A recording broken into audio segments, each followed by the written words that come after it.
She hugged her pet ready to freeze to death until a human appeared and saved them both. Kira clutched her furry companion closer to her chest, feeling its rapid heartbeat against her own. The frigid wind howled around them, cutting through her thin gray dress like daggers of ice. Her orange skin, normally radiant with its golden speckles, had dulled to a muted amber as her body temperature dropped dangerously low. "It's going to be okay, Fluff," she whispered to the trembling blue creature in her arms. "We'll just fall asleep." The pet, a peculiar mix of kitten, puppy, and bear cub with thick azure fur, nuzzled against her neck, seeking whatever warmth remained in her slender frame. Its 4 stubby legs curled tightly against its body, and its tiny black eyes blinked slowly as the cold began to claim them both. Around them lay the scattered remnants of her spacecraft, now nothing more than twisted metal strewn across the icy landscape. The emergency beacon had been destroyed in the crash, and in the nearest settlement was hundreds of miles away. Not that anyone would be searching for her this far beyond the boundaries of known space. Kira had never meant to venture this far. A simple mapping mission had turned catastrophic when her navigation system malfunctioned, sending her spiraling through an uncharted wormhole. The exit had been violent, spitting her ship out directly into the atmosphere of this frozen planet. She'd barely had time to engage emergency protocols before impact. Now huddled against the remains of her cockpit with nothing but fluff for comfort, she gazed up at the alien sky. 3 pale moons hung suspended among unfamiliar constellations, casting an eerie blue-white glow across the endless ice fields. It was beautiful in a stark, terrible way, a fitting final view. "At least we're together," she murmured, stroking Fluff's head. The creature made a soft chirping sound, its version of a purr, though weaker now, as hypothermia set in. Kira's silvery hair whipped around her face as another gust of wind tore through their meager shelter. She tried to tuck it behind her pointed ears, but her fingers had grown numb and clumsy. Her deep blue eyes, once vibrant with curiosity and adventure, now drooped with exhaustion as her body fought a losing battle against the cold. She began to sing softly an old lullaby from her home world, a final comfort for both herself and Fluff. The melody carried across the frozen wasteland, a lone voice in an otherwise silent world. As her consciousness began to fade, the ice beneath her seemed to vibrate. At first she thought it was just her body shivering, but the sensation grew stronger. Something was approaching. Something heavy. With great effort, Kira lifted her head through the swirling snow. A dark figure emerged, moving with purpose across the treacherous terrain. The silhouette grew larger, more defined, until she could make out the unmistakable form of a bipedal being.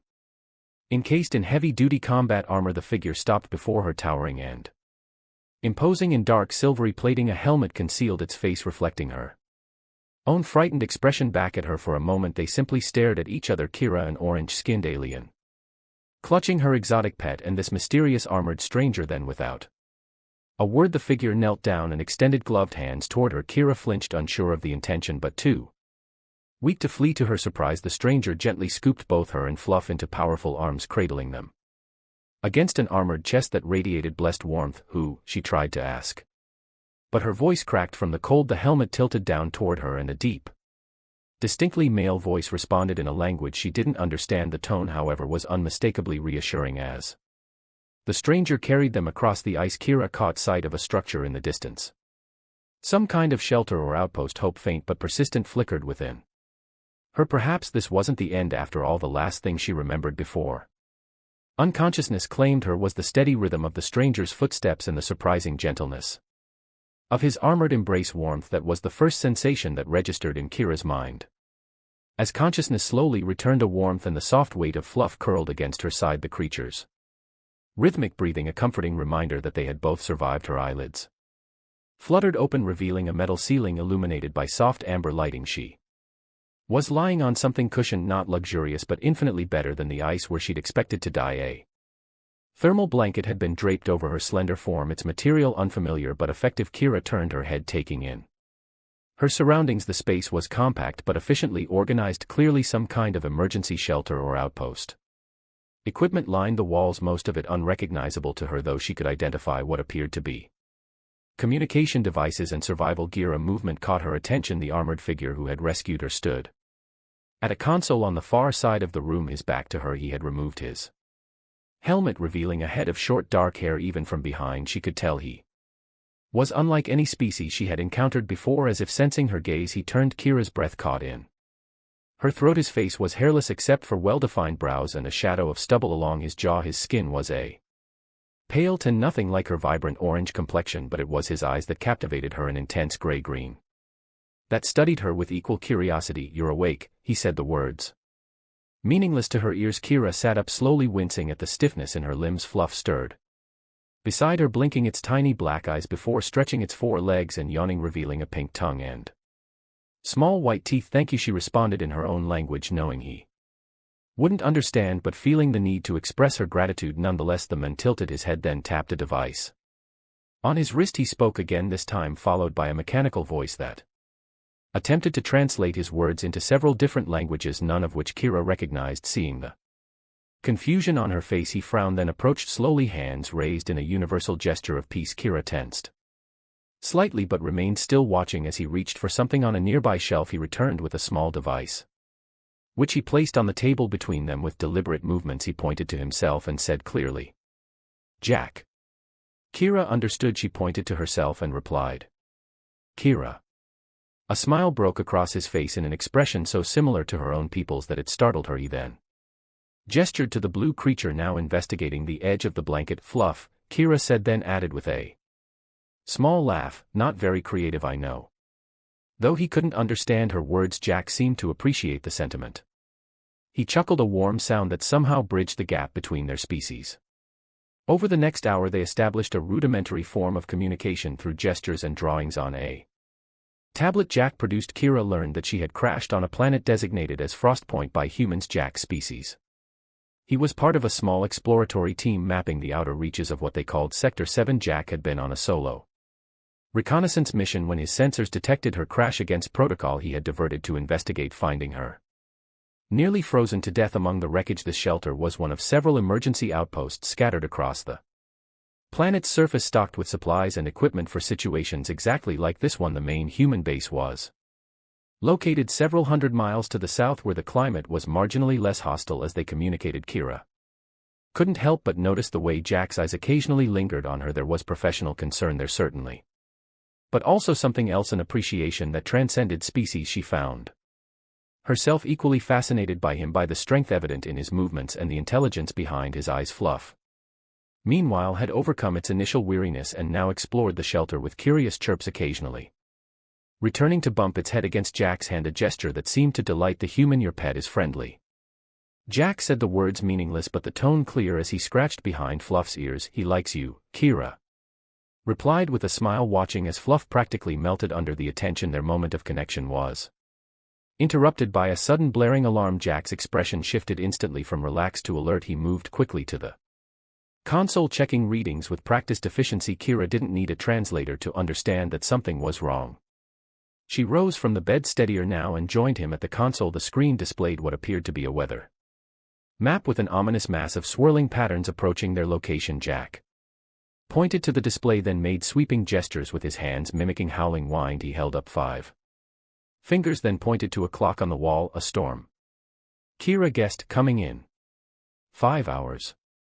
Jack nodded, seeming pleased that she understood. He then pointed to the shelter around them and made a shaking motion with his hands, followed by a thumbs-down gesture. Kira's heart sank. "This shelter won't withstand the storm." Another nod from Jack confirmed her fear. He quickly moved to gather supplies, indicating that they needed to relocate. He pulled up another map on the console, showing a route to what appeared to be a more substantial structure several miles away. As Jack packed essential supplies into a rugged backpack, Farira gathered Fluff and prepared herself mentally for venturing back into the cold. Her dress, now dry but still woefully inadequate and for the planet's climate, would offer little protection. Sensing her concern, Jack rummaged through a storage compartment and produced a thermal suit similar to his own, though lighter and without the armor plating. He handed it to her with a gentle smile. "Thank you," Kira said, taking the suit gratefully. Jack turned his back, offering her privacy as she changed. The suit was too large, designed for human proportions, but adjustable enough to provide reasonable comfort and, more importantly, protection from the elements. Once she was dressed with Fluff secured in an improvised carrier fashion from a supply bag, Jack donned his helmet and checked the seals on his armor. He handed Carrie a smaller helmet, helping her adjust it to accommodate her different head shape. With a final check of their supplies and equipment, Jack opened the shelter's door. A blast of frigid air rushed in, but this time Kira was prepared for it. Side by side they stepped out into the alien landscape, two beings from different worlds united by circumstance and the universal drive to survive. As they began their journey across the ice, Kira glanced at the human walking beside her. There was something reassuring about his presence, a steady confidence that made her believe they might actually survive this ordeal, and beneath that practical appreciation lurked something else, something she wasn't quite ready to examine, a growing fascination with this alien male who had saved her life. The wind howled across the frozen landscape, growing stronger. With each passing minute, Kira and Jack trudged through knee-deep snow, their progress slowing as the weather deteriorated. The thermal suit Jack had provided kept Kira's body warm, but the alien environment still took its toll.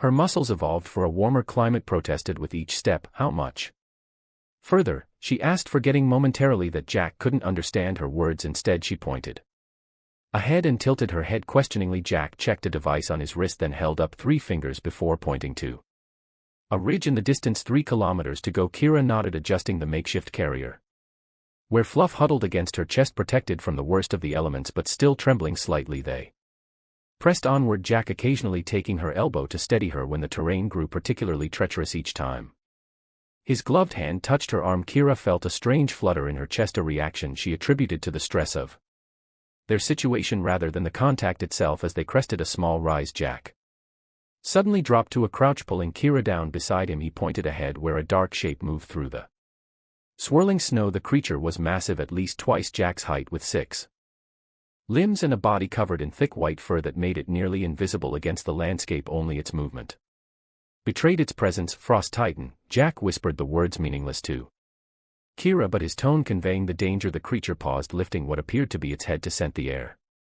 Jack and Kira remained perfectly still, barely breathing after what seemed like an eternity. The predator continued on his path, disappearing into the worsening blizzard. Jack waited several minutes before signaling it was safe to move. They altered their course slightly, giving the predator's last position a wide berth. The detour cost them precious time as the storm intensified around them. By the time the outline of their destination appeared through the snow, a low dome-shaped structure partially embedded in the side of a cliff, visibility had dropped to mere meters and the wind had become a physical force, threatening to knock them off their feet. Jack reached the entrance first, placing his hand against a scanner that glowed briefly before the door slid open. He ushered Kira inside, following quickly and sealing the entrance behind them. The sudden silence as the door closed was almost disorienting after hours of howling wind. Unlike the previous shelter, this facility was substantial, clearly designed for long-term occupation. The main room featured a central heating unit, comfortable seating, and what appeared to be a cooking area. Doorways led to other chambers, suggesting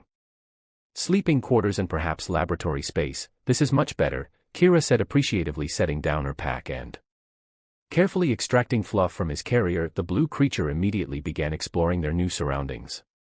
Apparently recovered from the journey, Jack removed his helmet, running a hand through his sweat-dampened hair. The simple gesture was strangely captivating to Kira, so alien yet so familiar. He caught her watching and offered a tired smile before moving to activate the facility systems. Lights brightened and warm air began circulating through vents in the ceiling. A display panel on one wall flickered to life, showing what Kira assumed were environmental readings and perhaps a status report on the facility. Jack's expression darkened as he studied the display. He beckoned Kara over, pointing to a schematic of the dome structure with a section highlighted in red. Problem? She asked, studying the diagram. Jack nodded grimly. He panned a cracking motion, then pointed to the red section and made a hooing gesture with his hands. Air escaping the structure is damaged. Kira guessed there's a breach. Jack confirmed with a nod, then pointed to the storm raging outside and drew his finger across his throat, a universal gesture for danger. Kira understood immediately. If the breach worsened during the storm, they could lose pressure integrity at best. That meant freezing temperatures inside their shelter, at worst structural failure that could kill them both. Without hesitation, she moved to examine the schematic more closely. Her people were renowned for their engineering skills. It was why she had been selected for the mapping mission in the first place. Though the technology was unfamiliar, the principles of structural integrity were universal. She pointed to the damaged section, then to herself, and made a repairing motion. Jack looked skeptical but followed as she moved purposefully toward what appeared to be a storage area. Inside they found tools and repair materials. Kira selected several items that resembled the components she would need, showing them to Jack for confirmation. He seemed impressed by her initiative, nodding approval at her selections. The damaged section was in an outer corridor, already significantly colder than the main living area. Jack insisted on examining it first, returning with Frost Clinging to his eyebrows, he sketched the damage on a tablet for Kira: a stress fracture in the outer shell currently stable but likely to worsen under the pressure differentials the storm would create. Together they devised a repair strategy using a combination of materials. Jack's combat suit allowed him to withstand the cold long enough to apply a temporary sealant to the exterior, while Kara worked from inside, reinforcing the structure with a polymer compound she found in the storage area. As they worked side by side, a rhythm developed between them, passing tools, supporting panels, communicating through gestures and expressions. When words failed, Kira found herself admiring Jack's resourcefulness and strength, while he seemed equally impressed by her technical knowledge and quick thinking. When the final seal was in place, Jack ran a diagnostic check that showed the repair holding strong. The relief on his face mirrored Kira's own feelings. They had done it together. Exhausted but triumphant, they returned to the main living area. Fluff greeted them enthusiastically, apparently having claimed a cushioned chair as his territory during their absence. Jack activated what appeared to be a food preparation unit, producing 2 steaming containers. He offered one to Kira with a questioning look, clearly concerned about whether human food would be safe for her physiology. Kira sniffed the contents cautiously. The aroma was unfamiliar but not unpleasant. She took a small taste, relieved when her body showed no immediate adverse reaction. In fact, the flavor was surprisingly agreeable, rich and savory. They ate in companionable silence, the storm raging harmlessly outside their now secure shelter. Occasionally their eyes would meet across the table and a smile would pass between them, the shared satisfaction of overcoming a challenge together. After the meal, Jack produced a device that projected 3-dimensional images. He cycled through various pictures, landscapes, buildings, people, clearly attempting to show Kira his home world.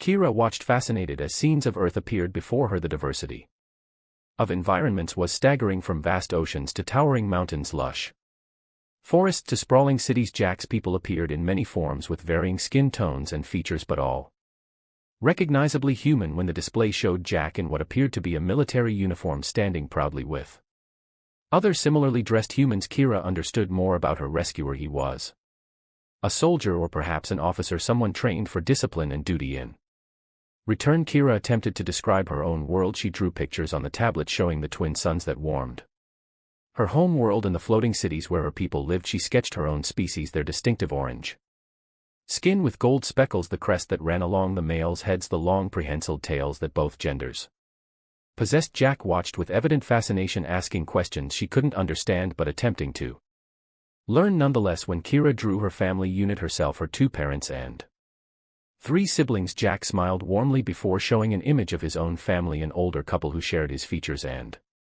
a younger female who must have been a sister. As the evening progressed, the storm reached its peak intensity. The repaired section held firm, but the howling wind created an eerie backdrop to their cultural exchange. Eventually, fatigue began to overtake them both. Jack showed Kira to a sleeping chamber, ensuring she had everything she needed for comfort. As he turned to leave for his own room, Kira impulsively reached out, touching his arm. When he faced her, she placed her hand over her heart and bowed slightly, a gesture of gratitude from her culture. Jack seemed to understand. He mirrored the gesture, his gray-green eyes holding hers for a moment longer than necessary before he withdrew. Alone in the room with Fluff curled at her feet, Kira reflected on the strange turn her life had taken, stranded on an alien world, dependent on the kindness of a species she had never before encountered. She should have been terrified. Instead, she felt an unexpected sense of security in Jack's presence, and something else, a warmth that had nothing to do with the shelter's heating system.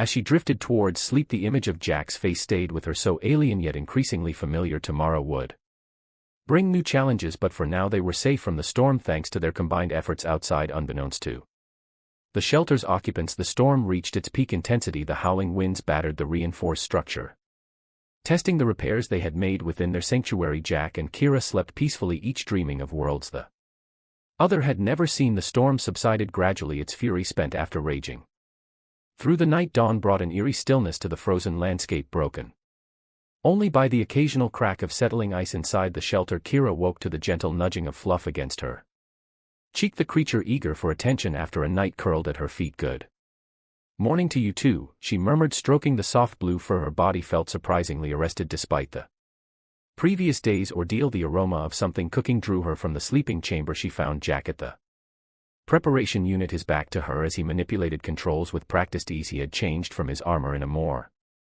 Casual attire, a fitted black thermal suit that emphasized his broad shoulders and strong build. Kira paused in the doorway, suddenly conscious of her own appearance. She had slept in the thermal suit Jack had provided, but it felt bulky and awkward now that immediate survival wasn't her primary concern. She smoothed her silvery hair, wishing she had access to her own clothing and grooming supplies. Jack turned, noticing her presence. His face brightened with a smile that sent an unexpected flutter through Kira's chest. "Morning, father," he said, the word becoming familiar to her. "Now, morning," she echoed, attempting his pronunciation. Jack's eyes widened in delight at her use of his language. He gestured enthusiastically to the food he had prepared, then to a doorway she hadn't explored the previous evening. Curious, Kira followed his direction and discovered a cleaning facility, primitive by her standards but functional. Jack had laid out what appeared to be personal care items and a change of clothing. The garments were clearly human designed but adjusted to better fit her proportions. The thoughtfulness of the gesture touched her deeply. She took her time cleaning up, reveling in the feeling of being refreshed after days of hardship. The clothing fit surprisingly well, a soft form-fitting jumpsuit in a deep blue that complemented her orange skin and golden speckles. When she emerged, Jack's appreciative gaze made her skin warm in a way that had nothing to do with the shelter's heating system. They shared the meal he had prepared, communicating through gestures and the few words they had taught each other. After breakfast, Jack activated a console near the main entrance. A display showed exterior conditions. The storm had passed, but it had left behind massive ice formations that now blocked their exit path. Jack's expression grew concerned as he studied the readings. Kira joined him, examining the display. The ice wall appeared formidable, at least 20 feet high and stretching in both directions. Beyond the scanner's range, they were effectively trapped until they could find a way through or around it. Jack pointed to a storage area where they had found tools the previous day, then made a digging motion. Kira nodded in understanding. They would have to cut their way out. They suited up for the hostile environment, Jack once again in his combat armor and Kira in the thermal suit she had worn during their journey. Fluff would remain safely inside. Content with the warming pad Jack had fashioned for him outside, the scale of their predicament became apparent. The storm had created a natural fortress of ice around the shelter, beautiful in its glittering majesty but dangerously confining. Jack produced what appeared to be a cutting tool, a handheld device that emitted a focused beam of heat. They worked side by side, Jack cutting through the thickest sections while Kira cleared away the debris. The physical labor was demanding, but there was something oddly satisfying about working together against the elements. Occasionally their hands would brush or they would catch each other's eye, sharing a moment of connection that transcended their biological differences. As the sun reached its zenith, a pale disk barely visible through the planet's perpetual cloud cover, they paused to rest, sitting on a section of cleared ice. They shared water and nutrient bars from Jack's supplies. "Your world," Kira said slowly, pointing upward to indicate space, then to him, "Far." Jack seemed to understand her question. He nodded, then held his hands far apart to indicate great distance. "Earth," he said, tapping his chest. Then he pointed to her questioningly. "La," she replied, naming her home world. She held her hands even further apart than he had, emphasizing the vast distance. Jack's expression softened with what might have been sympathy or perhaps something deeper. He reached out hesitantly and touched her hand. The gesture was simple but profound, acknowledgement of their shared isolation on this frozen world. Kira didn't pull away. Instead, she turned her hand to clasp his, marveling at how different yet similar their anatomies were. 5 fingers, though hers were more slender and slightly longer. Warm skin, though his lacked the golden speckles that adorned hers. They remained like that for a moment, connected physically in a way that bridged their vastly different origins. When Jack finally released her hand to resume their work, Kira felt the absence of his touch like a tangible thing. The afternoon brought progress but also new challenges. As they cut deeper into the ice wall, they discovered that the formation was more extensive than initially thought. What had appeared to be a simple barrier was actually a complex structure of interlocking ice sheets created by the unique wind patterns of the storm. By late afternoon, exhaustion began to take its toll. Jack's movements grew slower, his breathing more labored. Kira too felt the strain in muscles unaccustomed to such prolonged physical effort, and when Jack's cutting tool sputtered and died, its power source depleted, they were forced to acknowledge that they wouldn't break through before nightfall. With the temperature already dropping as the weak sun descended, they had no choice but to return to the shelter. Inside, the warmth was welcoming, but a new tension filled the air between them. The day's shared labor and brief moments of connection had shifted something in their relationship, moving it beyond mere survival cooperation to something neither of them had anticipated. As they shed their outer gear, Kira noticed Jack wincing as he Rotated his shoulder without thinking. She moved behind him, placing her hands on the offending muscle on her world. Touch healing was commonplace, a natural extension of social bonds. Jack stiffened momentarily at the unexpected contact, and then relaxed as her fingers worked the knot of tension in his shoulder. A soft sound of appreciation escaped him. Encouraging her to continue on, Lyria, she said, knowing he wouldn't understand the words but speaking anyway. This is how we care for those who matter to us. Jack turned to face her, their bodies now close enough that she could feel the warmth radiating from him. His gray-green eyes searched hers, filled with questions. Neither of them had language to ask. Slowly giving her every opportunity to withdraw, he raised his hand to her face. His fingers traced the pattern of golden speckles along her cheekbone with wonder, as if mapping constellations on an alien sky. Beautiful, he said, the word new to her but its meaning unmistakable in his tone. Kira's heart raced, her breath catching, as cultural differences suddenly seemed insignificant compared to the universal language they were discovering. She leaned into his touch, her deep blue eyes never leaving his. What happened next transcended the need for words. Their lips met tentatively at first, then with growing certainty. It was strange and wonderful, this human gesture of affection that somehow felt both alien and exactly right. When they finally parted, both slightly breathless, Jack rested his forehead against hers, another gesture she found oddly moving. In its intimacy that night they shared the same sleeping chamber, their bodies finding comfort in each other's warmth. Cultural differences created moments of awkward discovery and surprising delight. As they explored this new territory between their species, their connection was both physical and emotional, a bridge across the vast interstellar gulf that had once separated their worlds. As they drifted towards sleep, entwined in each other's arms, Kira realized that being stranded on this frozen planet had led her to a discovery more significant than any mapping mission could have provided. In Jack she had found something she never knew she was searching for, a connection that defied the odds of their different origins. Outside, the ice world continued its slow, cold existence, but within the shelter, two beings from a distant stars had found a warmth that no winter could extinguish. The morning light filtered through the shelter's small windows, casting golden patterns across the sleeping quarters. Jack woke first, momentarily disoriented before the events of the previous day rushed back. Kira lay beside him, her orange skin glowing softly in the dawn light. Silver hair split across the pillow like liquid metal. He watched her for a moment, still marveling at how something so alien could feel so right. Their night together had been a revelation, awkward at times as they navigated their physiological differences, but ultimately profound in ways he hadn't anticipated. A sudden beeping from the main room broke the peaceful moment. Jack carefully extracted himself from Kira's embrace and moved quickly to the console, recognizing the alert pattern of an incoming transmission. The screen flickered to life, revealing the stern face of Commander Harris, Jack's superior at the main human outpost. Lieutenant Reynolds, do you copy? We've been trying to reach you since the storm cleared. Jack straightened instinctively. Yes, sir. Communications were down during the storm. I'm at emergency shelter Echo 7. We detected unusual energy signatures from your location yesterday.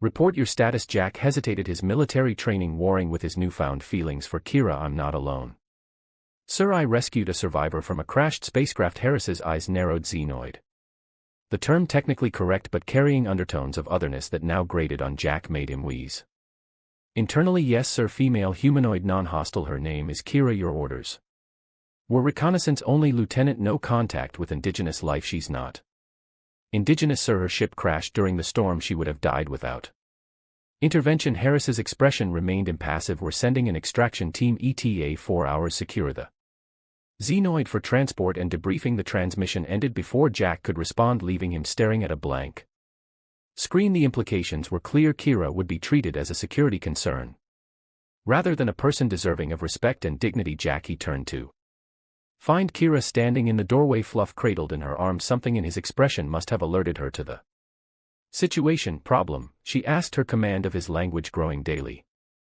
Jack nodded grimly. My people coming, he said, slowly pointing to the screen.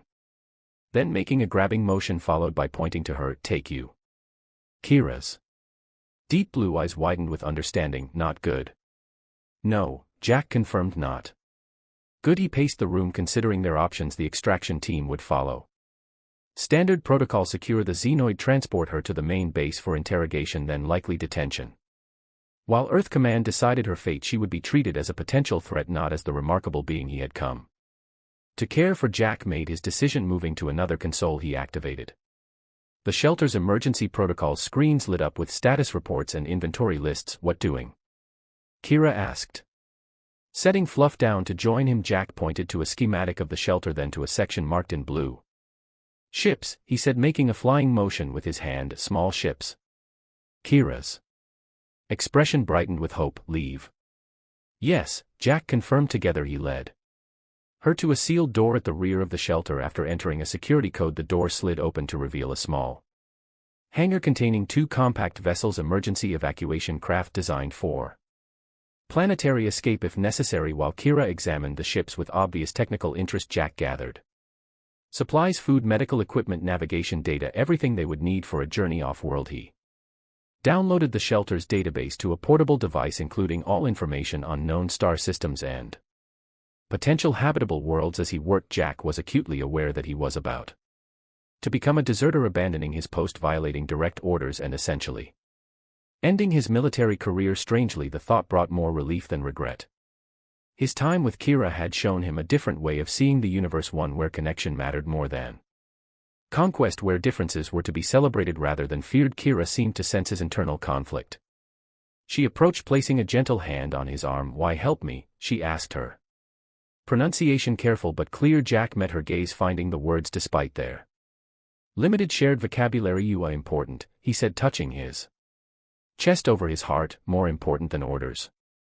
Her expression softened with understanding. She reached up, tracing the contours of his face as if committing them to memory. Together, she affirmed, they worked efficiently to prepare the evacuation craft. Jack was impressed by Kira's intuitive grasp of the ship's systems. Her people were clearly advanced in space travel technology. With Fluff secured in a makeshift carrier, they were nearly ready for departure when the shelter's perimeter alarm sounded. The extraction team had arrived early. Jack checked the external cameras. A military transport had landed approximately half a kilometer from the shelter, and 6 armored figures were already advancing across the ice. No time, he told Kira, urgently sealing the hangar and initiating the launch sequence for one of the evacuation craft. The small ship hummed to life, its systems running through automatic checks. As they boarded, Jack took the pilot seat with Kira beside him and Fluff secured between them. His fingers flew across the controls, overriding safety protocols and preparing for immediate departure. Through the hangar's external cameras, they watched the extraction team reach the shelter's main entrance. They would breach the door within minutes, only to find their quarry already gone. Ready? Jack asked, his hand hovering over the launch control. Kira placed her hand over his, her golden speckles catching the light. Ready? Together they activated the launch sequence. The hangar roof retracted, revealing the pale sky above. With a surge of power, the evacuation craft lifted off, breaking free of the ice world that had both threatened their lives and brought them together. As they ascended through the atmosphere, Jack plotted a course away from the human outpost toward the edge of the system. The small craft wasn't designed for interstellar travel, but it could reach one of the outer moons where they might find a trading post or passing ship. Kira watched the frozen planet recede beneath them, her expression a mixture of relief and wonder. Where go now? She asked. Jack considered the question. He had no home to return to now. His desertion would be reported within hours. Kira's home world was unknown to human navigation systems, potentially unreachable without more advanced technology. Together, he said, simply echoing her earlier sentiment, find new home. The simplicity of the answer seemed to satisfy her. She smiled, her deep blue eyes reflecting the starlight now visible through the view screen. As they cleared the planet's gravitational pull, a warning light flashed on the console.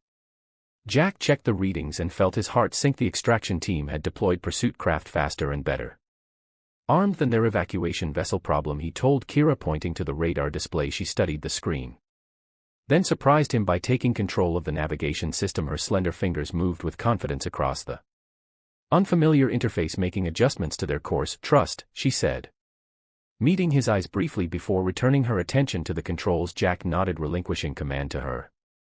Whatever she had in mind, he trusted her completely. Kira directed their craft toward what appeared to be a dense asteroid field at the system's edge. Jack's initial alarm faded as he realized her strategy. The pursuit craft would have difficulty following them through the tightly packed rocks, and their smaller vessel had the advantage of maneuverability. As they entered the field, Kira's piloting skills became evident. She navigated the treacherous path with precision that spoke of natural talent and extensive training. Jack provided support, managing power distribution and monitoring the pursuers, who had indeed slowed their approach. Fluff chirped excitedly from his carrier Seemingly enjoying the rapid movements and close passes to massive asteroids, the creature's resilience continued to amaze Jack, adapting to each new situation with curious enthusiasm. Deeper into the asteroid field, Kira suddenly adjusted their course toward a particularly large rock formation. Jack was about to question the decision when he saw what she had detected: a narrow fissure in the asteroid surface just wide enough for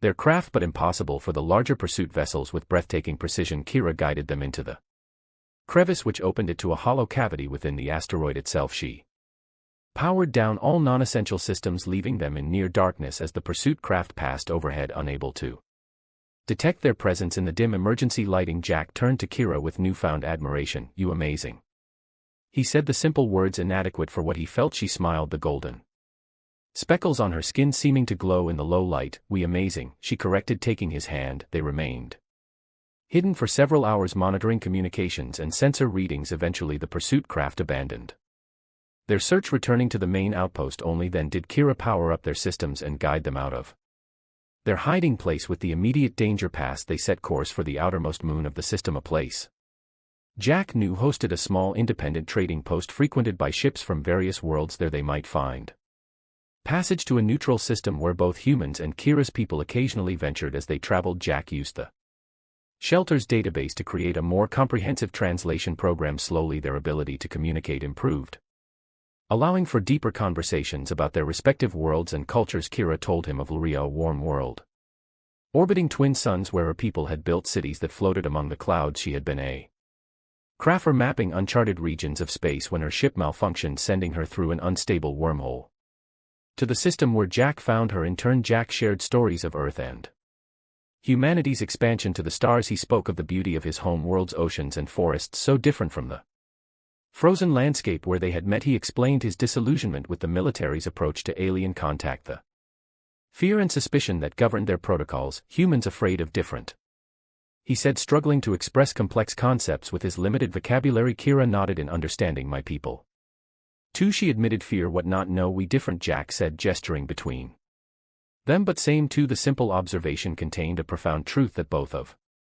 them had discovered through their unexpected bond. Despite evolving on worlds light years apart, they shared fundamental needs and emotions, the capacity for compassion, courage, and connection that transcended their biological differences. 3 days after their escape, they reached the trading moon. The small outpost was a hodgepodge of structures built into the lunar surface, home to a diverse population of species from dozens of worlds. Here humans were just one of many visitors with no special authority or privilege. They docked at a public landing pad, using the last of their credits to pay the fee. With Fluff perched on Kira's shoulder, they ventured into the bustling marketplace that served as the outpost's center. The variety of beings moving through the crowded space would once have overwhelmed Jack, but his time with Kira had opened his mind to the rich diversity of sentient life. They moved among traders and travelers from countless worlds, searching for information about ships bound for neutral territories. At a communication hub, they discovered something unexpected. A posting from Kira's home world offering a substantial reward for information about her whereabouts. Her disappearance had not gone unnoticed. Her people had been searching for her family, Kira said softly, touching the screen with trembling fingers. "Looking for me." The revelation brought both joy and complication. Contact with Kira's people would mean safety for her, but potential danger for Jack. While humans were unknown to Lyrians, he would be as much a curiosity to them as Kira had been to his commanders. "What want do?"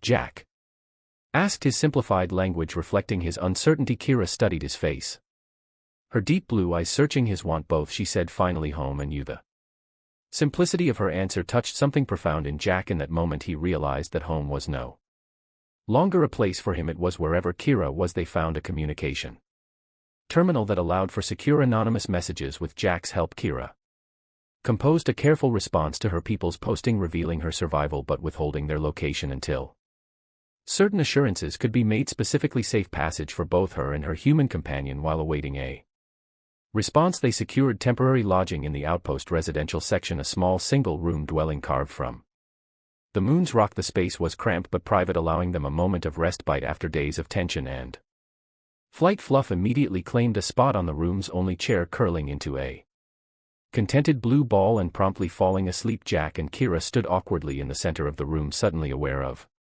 the intimacy of their situation now that immediate survival wasn't their primary concern. "Rest," Jack suggested, gesturing to the narrow sleeping platform. Kira nodded, but neither moved. Instead she stepped closer to him, placing her hand on his chest where his heart beat steadily beneath her palm. "Jack," she said softly, "on Lyria when two join become one family forever." She tapped her chest. "Then is us one?" The question held implications beyond their immediate circumstances. She wasn't just asking about their physical connection but something deeper, a commitment that would transcend the vast differences in their origins. Jack covered her hand with his own. "Yes," he said simply, "one forever." The certainty in his voice seemed to dissolve any remaining hesitation between them. Their lips met in a kiss that felt both familiar and thrillingly new, as if they were discovering each other for the first time all over again. What followed was a dance of discovery and delight, their bodies finding harmony despite their differences. Cultural barriers fell away as instinct and affection guided them, creating a connection that bridged the gap between their worlds more effectively than any translator ever could. Afterward they lay entwined on the narrow platform, Kira's head resting on Jack's chest as he traced the patterns of golden speckles along her shoulder. The simple intimacy of the moment felt more profound than the physical act they had shared, a quiet acknowledgement of the bond that had formed between them against all odds. "Your people," Jack said. "After a while will they accept?" Kira propped herself up on one elbow, her silvery hair cascading around them both. "Lions value courage, honor," she said, her vocabulary expanding daily. "You show both." "They will see." Before Jack could respond, a chime sounded from the communication terminal they had set up. Kira wrapped herself in a sheet and moved to check the message, her expression shifting from curiosity to surprise to joy as she read. "My family," she said, turning to Jack with shining eyes. "They sent ship 3 days." Jack felt a complex mixture of emotions: relief for Kira's sake, anxiety about his own reception among her people, and a bittersweet acknowledgement that their time in this liminal space between worlds was coming to an end. The next 3 days passed in a blur of preparation and anticipation. They ventured into the outpost marketplace, using the last of their resources to acquire supplies and information. Jack was fascinated by the variety of beings they encountered, each species with its own unique biology and culture, yet all finding common ground in this remote trading post. Kira attracted curious glances from many of the traders. Lions were apparently rare in this sector, and in her distinctive orange skin and golden speckles made her particularly noticeable. Jack found himself feeling oddly proud when walking beside her, aware of the admiring look she received on the evening before the lion ship was due to arrive. They sat together on an observation deck overlooking the landing pads. The vast starfield above them sparkled with possibilities, each point of light potentially harboring worlds they had yet to discover. "What if your people reject me?" Jack asked, giving voice to the fear that had been growing as their departure approached. Kira turned to him, her expression serious. "Then we find new home," she said firmly, "together." The simplicity of her answer reassured him more than any elaborate promise could have. Whatever came next, they would face it as one. The lion ship arrived precisely on schedule, a sleek vessel with flowing lines that reminded Jack of ocean waves. It was smaller than he had expected, clearly not a military craft, but rather a private transport. As they approached the landing pad, Kira gripping his hand tightly with Fluff perched on her shoulder, the ship's entry ramp descended. 2 figures emerged, a male and female lion, both with the same orange skin and golden speckles as Kira, though the male's coloration was darker and his build more substantial. "Family," Kira whispered, her voice thick with emotion. The reunion that followed brought tears to Jack's eyes. The Lyrians embraced Kira with obvious relief and joy, their musical language flowing around him in a stream of unintelligible sounds. Fluff chirped excitedly, bouncing from shoulder to shoulder as if greeting old friends. Then, as one the Lyrians turned to Jack, he stood straight, meeting their gaze with what he hoped was appropriate respect. To his surprise, Kira's father, as he assumed the male to be, stepped forward and performed the same gesture Kira had once shown him, hand over heart, followed by a slight bow. "Welcome," the older lion said in heavily accented but understandable English. "Friend of Kira, friend of family." The acceptance, so simple and complete, left Jack momentarily speechless. Kira moved to his side, slipping her hand into his. "Not just friend," she told her parents proudly. "My one." A look of understanding passed between the elder lions rather than the shock or disapproval Jack had feared. They exchanged what appeared to be knowing smile. "The heart finds its match across any distance," Kira's mother said, her English more fluid than her mates. "We have waited long for Kira to find hers." They were welcomed aboard the lion vessel, which was as beautiful inside as out. The interior spaces flowed organically with curved walls and soft lighting that reminded Jack of dawn on Earth. He was given a private chamber Adjacent to Kira's, though they both knew the arrangement was merely formal as a ship prepared for departure. Jack stood at a viewing portal watching the trading outpost recede behind him. He heard Kira enter, her light footsteps now as familiar to him as his own heartbeat. "Regret?" she asked softly, coming to stand beside him. Jack turned to her, taking in the beauty of her alien features that had become so dear to him. "No," he said truthfully, "new beginning." She smiled, the expression lighting her entire face. "My father says Earth known to us. Not official, but traders speak. Possible visit someday." The news surprised and delighted Jack. The thought that he might someday show Kira the oceans and forest of his home world filled him with unexpected joy. "And until then?" he asked. Kira's deep blue eyes sparkled with mischief and promise. "Until then, much to learn about each other, about us." As the ship accelerated toward the jump point that would take them to Lyrian space, Jack pulled Kira into his arms. Their journey had begun with a desperate embrace on a frozen world, her clutching her pet, preparing for death until he appeared to save them both. Now that embrace had transformed into something neither could have imagined, a bridge between worlds, a promise of adventures to come, and a love that defied the vast emptiness of space. Fluff chirped happily from his perch on a nearby shelf, as if approving of this new chapter in their shared story. Outside the viewport, stars streaked into lines of light as the ship entered hyperspace, carrying them toward a future as bright and full of possibility as the golden speckles on Kira's and